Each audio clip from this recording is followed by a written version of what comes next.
ताल्लुकात भी कायम किए होंगे। तो मैं फिर वही बात करूंगा जो मैंने पिछली पेशी में किया था कि आरजू को कसूर की ज़ैनबी समझें।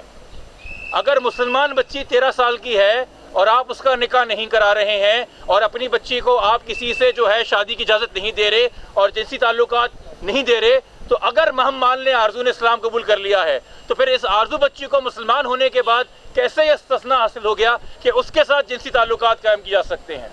और दूसरी बात इंपॉर्टेंट, मैं ये जानना चाहूँगा कि तबलीग जो मज़हब की हो रही है कि मेरे खुदा को मेरा मानना है बतौर मुसलमान, मेरे अल्लाह को झूठ के सहारे की ज़रूरत नहीं है, ना मेरे नबी को झूठ के सहारे की ज़रूरत है सल्लल्लाहु अलैहि वसल्लम।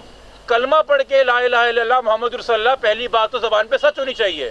यहाँ बच्ची की ट्रेनिंग है कि बोलो मैं मुसलमान हूँ, फिर बोलो मैं 18 की हूँ। ये कौन सा दीन है, ये कौन सा इस्लाम सिखाया गया है जिसकी इब्तिदा ही झूठ से की जा रही है? कहाँ बंदिश है? आप 13 के होकर मुसलमान हो जाइए। तो ये सारा केस खुल के हमारे सामने आ रहा है कि ये अगवा का केस है, ये बच्ची को बहकाना फैलाने फसलाने का केस है, उसे अपने बस में करने का केस है। और यहाँ पे ये आपके सामने होना चाहिए कि इस निकाह नामे में एक गवाह एक पुलिस वाला है, एक पुलिस वाला जिसकी ड्यूटी है कि जब उसे पता है कि बच्ची छोटी है तो सिंध में चाइल्ड मैरिज लॉ कायम है, वो दानिश नाम का गवाह यहाँ पे गवाही दे के छोटी बच्चियों की शादी करा रहा है। और फिर मुलजिम अजहर अली के 2 भाई शारिक और मोहसिन जो कि पुलिस के अफसर हैं, वो इस जुर्म को छुपाने के लिए दिनों तक जो हैं पुलिस की ड्यूटी नहीं अपना रहे और कंसील कर रहे हैं, यानी कि आवे का हवा बिगड़ा हुआ है यहाँ पे। और फिर उसके साथ ये जो रहीमी साहब हैं, मुफ्ती अहमद जान रहीमी, जो इस केस में बच्ची की सनद इस्लाम लिखते हैं, वो उरूज केस में भी इस्लाम कबूल करा रहे हैं, निकाह पढ़ा रहे हैं बच्चियों का, वो नेहा केस के अंदर भी ये काम कर रहे हैं। आपने कोई माफिया खोला हुआ है? मैं एक सवाल करता हूँ मीडिया से और बड़ा मोतबर सवाल करता हूँ, पाकिस्तान में जब नाम लिया जाता है इस्लाम कबूल करवाने के हवाले से, तो सबसे पहले नाम मैं मीडिया में और लोगों से सुनता हूँ मौलाना तारिक जमील साहब, बहुत मोहतरम है। मैं सुनता हूँ कादरी साहब, जिनको लोग अकीदत के अंदर प्यार से पप्पा भी कहते हैं, हर जगह आपको उनके फॉलोअर्स मिलेंगे। क्या इन शख्सियत के ऊपर आपके कितने भी इख्तलाफात हो मजहबी, कभी जबरी तौर पे मजहब की तब्दीली का इल्ज़ाम लगा है?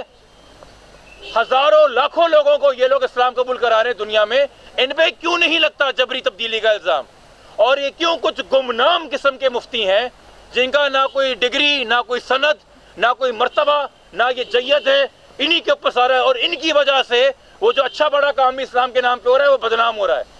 तो ये सवाल करें कि तबलीग का एक शरई तरीका है, तबलीग का एक कानूनी तरीका भी है, किसी पे कैद नहीं है अपना मजहब तब्दील करने के मामले में, मगर बच्चों को अगवा करके उनकी कम उम्र में शादी करा के, उनसे हम बिस्तरी करवा के, उन्हें अपने घोंसले में लेके आके, उनसे झूठी पिटिशनें करा के, ये आप एक रैकेट चला रहे हैं चाइल्ड ट्रैफिकिंग का। एक मजहब से दूसरे मजहब में ट्रैफिकिंग हो रही है, कन्वर्जन नहीं हो रही है। आप इस्लाम की सनत को इस्तेमाल कर रहे हैं एक छोटी बच्ची के साथ, ज़िना के साथ। खुदा आपको पूछेगा, ये अदालत आपसे इस गुनाह का क्या हिसाब लेगी? अल्लाह की ज़ात आपको खड़ा करेगी कटहरे में अपने रोज़े महशर और सवाल पूछेगी कि रहमतुल आलमीन सल्लल्लाहु अलैहि वसल्लम के नाम पे ये जुल्म आपने किया है। हमें अदालत से पहले भी उम्मीद थी, आज भी उम्मीद है, और आज भी अदालत ने मेडिकल टेस्ट किया है।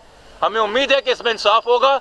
यहाँ पे अगर कोई मीडिया के सामने अदालत के खिलाफ नारे लगा रहा था तो हम उसको कंडेम करते हैं। वो गलत बयानी पे मबनी नारे हैं, वो गलत सियासी मकासद की वजह से नारे हैं। अदालत यहाँ पे इंसाफ इंश्योर करने के अलावा कुछ नहीं कर रही। अदालत ही हमारी मोतबर है, हम अदालत के सामने खड़े क्यों हैं? ये मान के खड़े हैं ना कि इंसाफ यहीं से मिलेगा। तो वालिदैन का भी ये मौक़िफ़ है और हम शुक्रगुज़ार हैं मीडिया के जो हमारे साथ यहाँ पे आज मौजूद थे। शुक्रिया जी।